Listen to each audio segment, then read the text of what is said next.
Greetings, physics enthusiasts. Step inside our advanced optics lecture hall.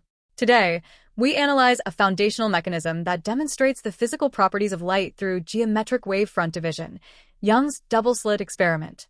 As a physics enthusiast, I want you to look past simple textbook animations and focus strictly on the spatial dimensions and wave interactions taking place on our bench. We will break down how a single light source can be divided into two independent, secondary sources that maintain perfect phase coherence. We will master the core governing equations that dictate fringe placement, map out the precise path differences that cause waves to cancel out or reinforce one another, and derive the formula for fringe spacing. Prepare your minds, open your notebooks, and let us begin our mathematical analysis. Let us examine the central component of our apparatus, the double-slit aperture plate. This component features two parallel, micro-machined vertical slits cut into an opaque barrier. The spatial distance separating the centers of these two narrow slits is defined by the mathematical variable, small letter d. When our primary light wavefront hits this double wedge obstacle, it cannot pass through the solid material. It is forced to pass exclusively through the two narrow openings. Because the width of each individual slit is comparable to the microscopic wavelength of the light wavefront undergoes spatial division. This action transforms the single incoming wave into two fresh, expanding cylindrical wavelets that exit the slits simultaneously. This precise physical setup guarantees that our two new sources are perfectly synchronized. Now, let us track the individual geometric paths of these two emerging waves as they travel toward an observation screen placed far to the right.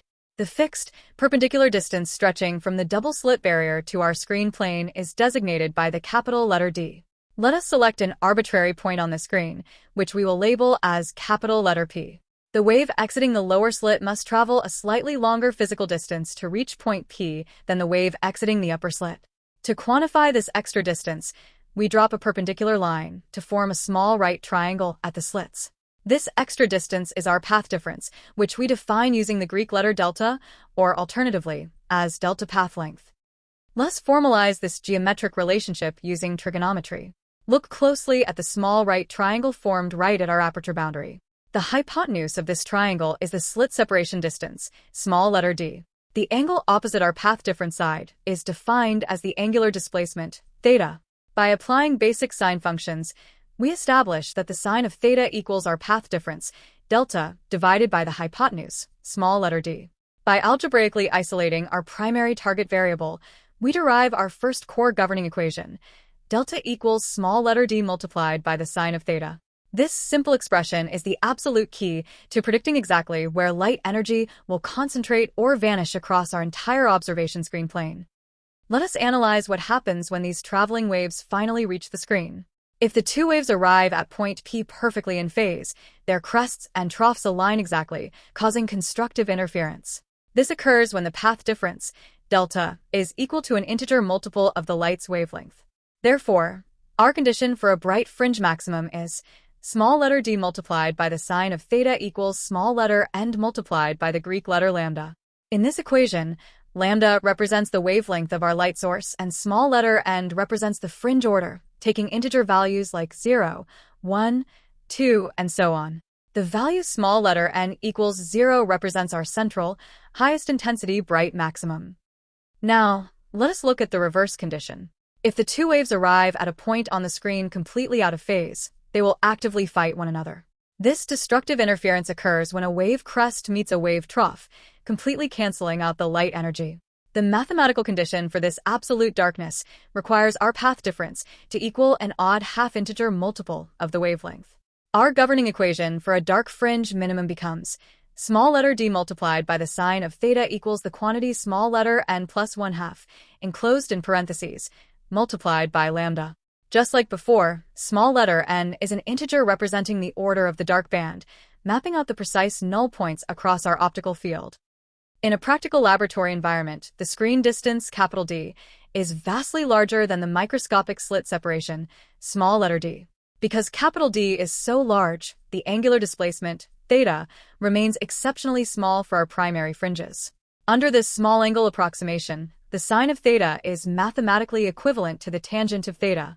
If we define the linear distance from the center of the screen to our bright point as small letter y, then the tangent of theta equals small letter y divided by capital D. We can substitute this fraction directly back into our constructive interference formula.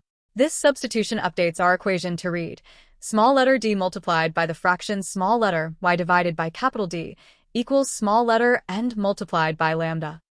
Let us algebraically isolate our linear position variable to make this formula immediately useful for lab calculations.